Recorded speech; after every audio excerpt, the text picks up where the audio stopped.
प्रिय प्रदेशवासियों, आज फिर मध्य प्रदेश के सौभाग्य सूर्य का उदय हुआ है।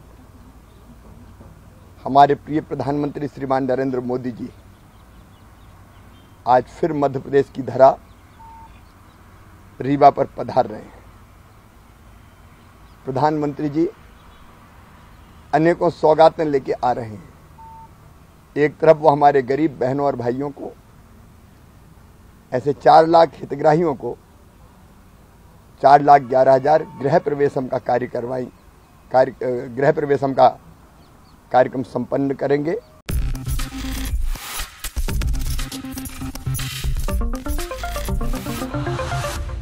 नमस्कार, नेक्स्ट 9 न्यूज देख रहे हैं आप। आपके साथ मैं हूं मानसी जायसवाल। हमारा खास कार्यक्रम सियासी संग्राम में आप सभी का बेहद स्वागत है। जैसा कि आप सभी जानते हैं कि मध्य प्रदेश में जल्द ही विधानसभा चुनाव होने हैं।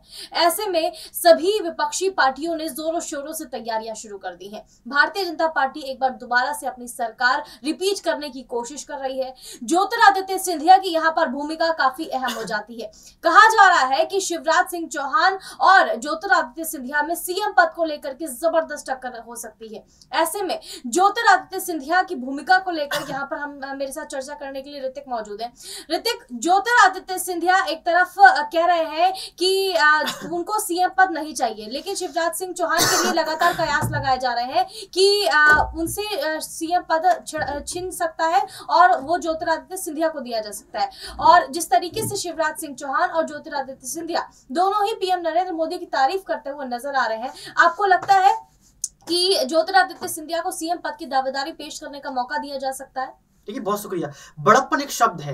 यहाँ पर देखा है तो शिवराज सिंह चौहान अगर सिंधिया को सीएम बनाते हैं तो इनका बड़प्पन है, और अगर सिंधिया यहाँ पर जो है शिवराज सिंह चौहान से सीएम पद नहीं मांगते हैं तो कहीं ना कहीं ज्योतिरादित्य सिंधिया बीजेपी में जाकर बहुत खुश हैं। क्योंकि लगातार देखा जाए तो ज्योतिरादित्य सिंधिया ने कभी राहुल गांधी पर जवाब नहीं किया, कभी राहुल गांधी पर जो है टिप्पणी नहीं की, लेकिन जैसे चुनाव नजदीक आते हैं तो ज्योतिरादित्य सिंधिया राहुल गांधी और अपने रिश्तों को लेकर खुलासा कर देते हैं कि कौन सी मित्रता, कौन सा भाईचारा। वहीं अगर देखा जाए तो कमलनाथ ने ज्योतिरादित्य सिंधिया को तोप बोल दिया था। कह दिया था कि कोई तोप थोड़ी ना है जो मैं उनको कांग्रेस पार्टी बुलाने के लिए यहाँ पर जो है निमंत्रण भेजूंगा। तो आप समझ सकते हैं कि मध्य प्रदेश की राजनीति में कहीं ना कहीं जो उठापटक देखने को मिल रही है वो साफ तौर पर कुर्सी की लड़ाई है। यहाँ पर देखा जाए तो शिवराज सिंह चौहान लगातार इंस्टाग्राम पर लाइव आ रहे हैं। एक तरफ जो है पूरी कोशिश कर रहे हैं कि मध्य प्रदेश की जनता उनके साथ जुड़े। शिवराज सिंह चौहान तमाम कथाओं में पहुंच रहे हैं, भागवत कथाओं में शामिल हो रहे हैं, बागेश्वर धाम पहुंच रहे हैं और वहां पर भी जाकर जो है जनता से अनुरोध कर रहे हैं कि यहां पर जो है इस बार बीजेपी को चुनना है। शिवराज सिंह चौहान लगातार ब्राह्मणों के जो वोट बैंक है उसको जुटाने का प्रयास कर रहे हैं। तभी यहां पर जो है कल शिवराज सिंह चौहान ने बयान दिया कि अब मंदिर मस्जिद का जो भी मसला होगा, यहां पर मंदिर का जो मसला होगा वो पुजारी ही सॉल्व करेगा, इसमें किसी की जो है यहां पर नहीं चलेगी। तो आप समझ सकते हैं कि शिवराज सिंह चौहान भले ही यहां पर ज्योतिरादित्य सिंधिया को जो है सीएम बनाना चाहते हो, लेकिन उनके अंदर यही बात चल रही है कि एक बार और उनको मौका बतौर सीएम मिलना चाहिए। क्योंकि आपको याद है कि भारतीय जनता पार्टी हमेशा से ही सीएम पद को जो है दोहराती है। यानी कि आप हरियाणा जाइए तो मनोहर लाल खट्टर को दूसरी बार उनको मुख्यमंत्री बनाएगा। आप उत्तर प्रदेश जाइए तो उत्तर प्रदेश में भी जो है योगी आदित्यनाथ को दूसरी बार मुख्यमंत्री बनाया गया। आप देख सकते हैं कि जिस जिस राज्य में अगर बीजेपी की सरकार है वहां पर जो है सीएम चेहरा बहुत ही कम बदला जाता है। यानी कि बीजेपी पार्टी जिसको सीएम बना चुकी है उसके ही चेहरे पर खेलती है। तो ज्योतिरादित्य सिंधिया को खास तौर पर यह लग रहा होगा कि शिवराज सिंह चौहान से सीएम पद छीनना या सीएम पद के लिए आला कमान से टिप्पणी करना ये गलत हो जाएगा। क्योंकि लगातार देखा जाए तो ज्योतिरादित्य सिंधिया भी एक बड़े पद पर है, उड्डयन मंत्री के पद पर है। लेकिन ये बात भी झूठी नहीं होगी कि ज्योतिरादित्य सिंधिया कई सालों से इस जो है घड़ी का इंतजार कर रहे हैं कि कहीं ना कहीं उनको सीएम बनना है। उनका बहुत पुराना सपना है। देखिए, अपनी इच्छा अभी तक भारतीय जनता पार्टी में ज्योतिरादित्य सिंधिया ने जाहिर नहीं की है कि उनको सीएम पद की दावेदारी पेश करने का मौका दिया जाए। लेकिन आपको लगता है कि अगर बीजेपी ये मौका सिंधिया को नहीं देती है तो वो कांग्रेस पार्टी का विकल्प दोबारा से तलाश सकते हैं? लेकिन हालांकि जिस तरीके से राहुल गांधी के खिलाफ वो बयानबाजी कर रहे हैं, राहुल गांधी पर सीधे तौर पर वो आरोप लगा रहे हैं, चाहे वो अडानी का मुद्दा हो या फिर अभी जेपीसी की मांग को लेकर अडानी का मुद्दा तो है ही। इसके अलावा जिस तरीके से मानहानि मामले में राहुल गांधी फंसे थे तो सिंधिया लगातार राहुल गांधी पर निशाना साध रहे हैं। ऐसे में आपको लगता है कि ज्योतिरादित्य सिंधिया दोबारा कांग्रेस में जाने का विकल्प यहाँ पर उनके पास मौजूद है और ये इच्छा अपनी वो जताएंगे? देखिए, आरोप और प्रत्यारोप का दौर चलता रहता है और हमेशा ही कुर्सी की लड़ाई में, सत्ता के खेल में देखा जाता है कि नेता अपना स्वार्थ देखता है। अब ज्योतिरादित्य सिंधिया सीएम नहीं बनते हैं। ज्योतिरादित्य सिंधिया को अगर भाजपा पीछे रखती है तो ये तय है कि ज्योतिरादित्य सिंधिया कहीं ना कहीं जो है कांग्रेस पार्टी में फिर से जा सकते हैं अगर उनको जो है सीएम पद नहीं मिलता। लेकिन ये तब होगा जब ज्योतिरादित्य सिंधिया का कुछ लड़ाई झगड़ा देखने को मिलेगा, क्योंकि जो आंतरिक कलह की बात हम लोग लगातार करते आए हैं, शिवराज सिंह चौहान वर्सेस यहाँ पर ज्योतिरादित्य सिंधिया का, वो आंतरिक कलह कहीं ना कहीं खत्म होता हुआ नजर आ रहा है। तो मुझे लग रहा है कि अगर बीजेपी उनको जो है मौका नहीं देती है तो हो सकता है कि शामिल हो जाए, नहीं तो ज्योतिरादित्य सिंधिया को कोई बड़ा पद जो है केंद्र, क्योंकि 2024 का चुनाव भी नजदीक है, तो मंत्रिमंडल में दिया जा सकता है। देखिए, अगर मध्य प्रदेश की सियासत की बात करें तो आपको लगता है कि जमीनी स्तर के मुद्दे आज कौन से उठाए जा रहे हैं जनता की तरफ से, क्योंकि लगातार कुछ मुद्दे हैं जिन पर सिंधिया बात करते हुए आए हैं और कांग्रेस पार्टी की सरकार में वो काम नहीं हुए जिसकी आलोचना सिंधिया की तरफ से लगातार की जा रही है। लेकिन आपको लगता है कि इस वक्त जो जनता मुद्दे जिन मुद्दों से परेशान है जनता, उन मुद्दों किन मुद्दों पर आजकल चुनाव में वोट देने वाली है? देखिए, जनता की अगर हम लोग बात करें तो आपको याद होगा कि जनता अपना भला देखती है, जनता को सिर्फ रोटी कपड़ा मकान से मतलब है, बाकी देश में क्या मुद्दे चल रहे हैं उनको उनका फर्क नहीं पड़ता है। लेकिन सबसे बड़ा सवाल यह है कि मध्य प्रदेश के जब चुनाव की बात करते हैं तो मध्य प्रदेश दिल्ली से कम 27 से 30 साल पीछे है। मध्य प्रदेश यहाँ पर जो है उत्तर प्रदेश से 15 साल पीछे है। मध्य प्रदेश में अगर हम लोग रोजगार की बात करें तो चरम पर है। क्यों? क्योंकि लगातार देखा जाए तो जब कोई गवर्नमेंट जॉब के लिए अप्लाई करता है, शिक्षक की नौकरी के लिए, तो उसको 5 साल संविदा पर काम करना पड़ता है।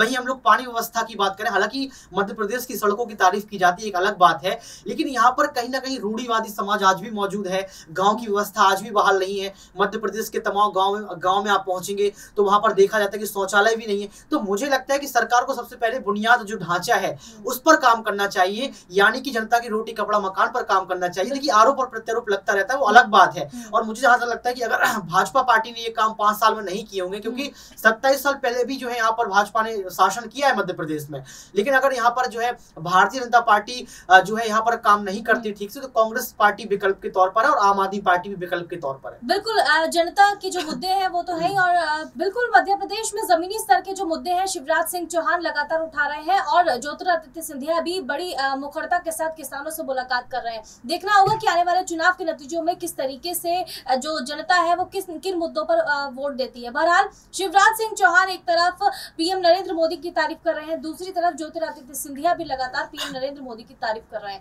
ऐसे में जिस तरीके से तारीफ पीएम नरेंद्र मोदी की जा रही है, कहा जा रहा है कि सीएम पद को लेकर के ये जो पूरा खेल खेला जा रहा है सिंधिया की तरफ से भी और शिवराज सिंह चौहान की तरफ से भी। शिवराज सिंह चौहान ने अपने बयान में पीएम नरेंद्र मोदी की तारीफ करते हुए क्या कुछ कहा है, सुनिए। प्रिय प्रदेशवासियों,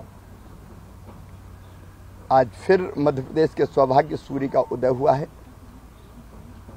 हमारे प्रिय प्रधानमंत्री श्रीमान नरेंद्र मोदी जी आज फिर मध्य प्रदेश की धरा रीवा पर पधार रहे हैं। प्रधानमंत्री जी अनेकों सौगातें लेके आ रहे हैं। एक तरफ वो हमारे गरीब बहनों और भाइयों को, ऐसे 4 लाख हितग्राहियों को 4,11,000 गृह प्रवेशम का कार्यक्रम संपन्न करेंगे और 4,11,000 गरीब बहनों भाइयों को प्रधानमंत्री आवास योजना के अंतर्गत बने मकानों में गृह प्रवेश का कार्यक्रम होगा। दूसरी तरफ वे स्वामित्व के अधिकार पत्र का प्रदाय करेंगे। हम जानते हैं कि ग्रामीण क्षेत्रों में बहनों और भाइयों के पास जमीन भी है, उस पर मकान भी बना हुआ है, लेकिन कोई अधिकार पत्र नहीं था। अब 1.25 करोड़वा अधिकार पत्र प्रधानमंत्री जी रीवा में हितग्राहियों को सौंपेंगे। इस बीच वो जल जीवन मिशन के अंतर्गत लगभग 7,853 करोड़ रुपए की 5 परियोजनाओं का भी शिलान्यास करेंगे। इससे रीवा, सतना और सीधी जिले के गांवों को पीने का पानी घर में ही मिलेगा। जल जीवन मिशन के अंतर्गत पाइपलाइन बिछा के घर में टोटी वाला नल लगा के पानी दिया जाएगा। मुझे कहते हुए प्रसन्नता है, अब तक हम 57 लाख घरों में ये पीने का पानी जल जीवन मिशन के अंतर्गत पहुंचा चुके हैं। अब पुनः प्रधानमंत्री जी इन योजनाओं का शिलान्यास करेंगे। रेलवे की सौगातें भी आज प्रधानमंत्री जी मध्य प्रदेश को दे रहे हैं। 2300 करोड़ की विभिन्न रेल परियोजनाओं का शिलान्यास और राष्ट्र को समर्पित करने का काम करेंगे। मुझे बताते हुए प्रसन्नता है कि मध्य प्रदेश में रेल नेटवर्क से 100% विद्युतीकरण के साथ दोहरीकरण का काम, आमान परिवर्तन का काम पूरा हो चुका है। माननीय प्रधानमंत्री जी ग्वालियर रेलवे स्टेशन के पुनर्विकास का भी शिलान्यास करेंगे और रीवा को सीधे नागपुर से जोड़ने का भी काम करेंगे। ट्रेनों के माध्यम से 3 ट्रेनों को हरी झंडी दिखाकर वे शुभारंभ भी करेंगे। प्रधानमंत्री जी का मध्य प्रदेश की धरती पर बहुत बहुत स्वागत। आइए 11 बजे रीवा में प्रधानमंत्री जी का स्वागत करें।